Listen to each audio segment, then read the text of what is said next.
家好，我是 Robert。今天我要讲关于知黑和民族劣根性的话题。我先抛出我的观点吧。有什么样的政府，就有什么样的人民，就有什么样的民族，就有什么样的文化。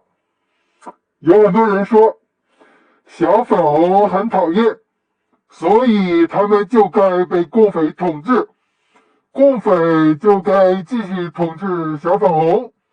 我想说，这种说辞就是共匪叙事。你说这种话，你要么是愚蠢，要么是领了共匪的狗粮。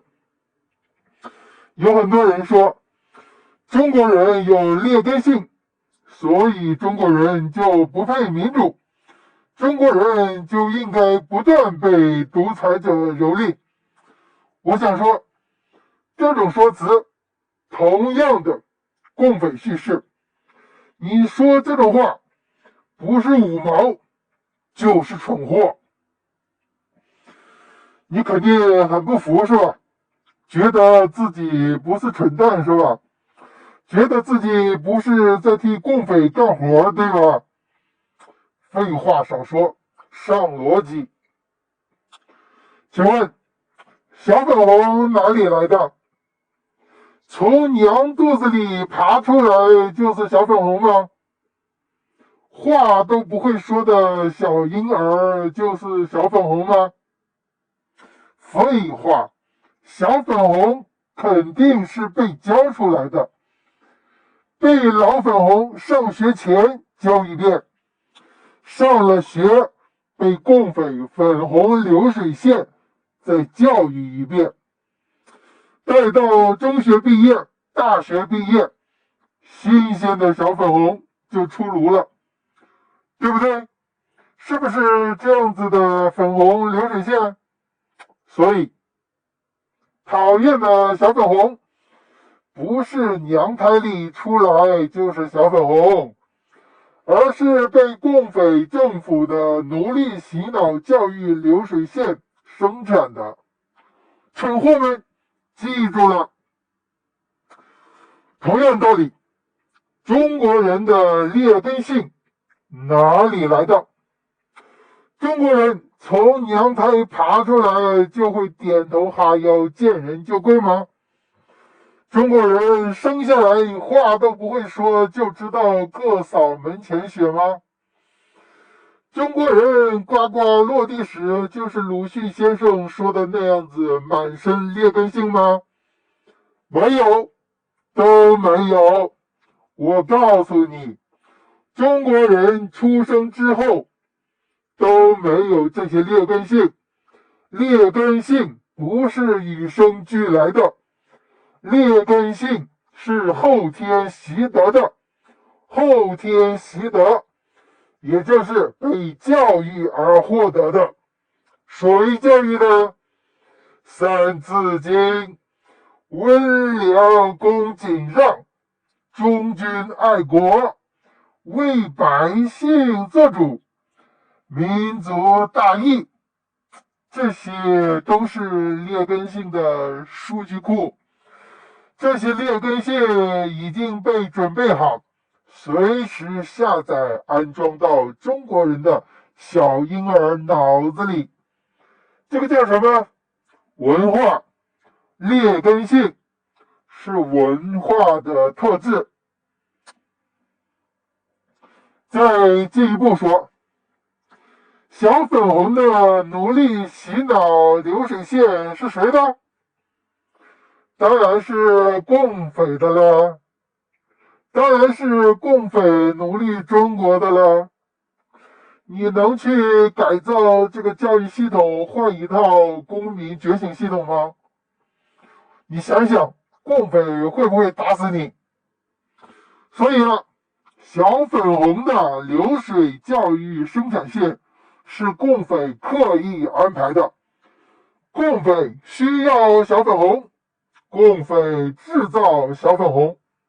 所以了，共匪政府需要粉红人民，所以他们就会安排粉红教育系统来生产粉红。同样的，劣根性的中国人呢，没错，正因为中国一直都是秦制，秦制政权政府需要什么人民嘛？当然是奴隶和奴才了。为什么独尊儒术呢？为什么罢黜百家呢？为什么杨竹被打成禽兽不如呢？因为儒学是奴才之学，跪舔君王。那秦之帝王肯定是喜欢了。还有这么贱的学术，儒家奴学，就是为了培养自己成为奴才，来为主子管理奴隶的。帝王高兴惨了。所以呢，自从秦汉以来，中国文化就是以奴才之学为主，所有能存在的学术都是为了教育人民如何做奴才和奴隶。每朝每代的教育体系就这样子形成了千年的奴才劣根性，点头哈腰，媚上欺下，就是孺狗的标准道德。学成文武艺，或与帝王家，标准的奴才培养教育体系。所以呢，帝王政权需要奴才和奴隶，才有了选择儒家奴学作为教育体系，培养了2000年的中国奴才和中国奴隶。结论，有什么样的政府，就有什么样的人民。同样的，民主政府需要什么样的人民呢？当然是公民了。民主政府会打造什么样的教育体系呢？当然是公民教育系统了。民主社会的个体基础单元是公民。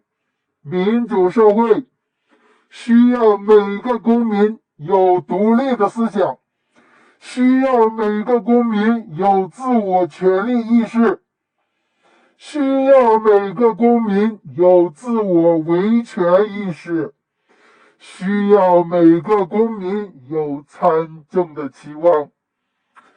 民主社会需要每个公民参与进来，所以呢，民主政府就会需要，也会培养人民成为公民。知黑蠢货或五毛们，你们清楚了吗？知道我为啥说你们要么是蠢货，要么是替共匪干活的吗？记住了，有什么样的政府，就有什么样的人民。你看到了什么样的人民，就可以确定人民背后是个什么样的政府。人民什么样子，是由政府决定的。好了，今天就这样，明天见。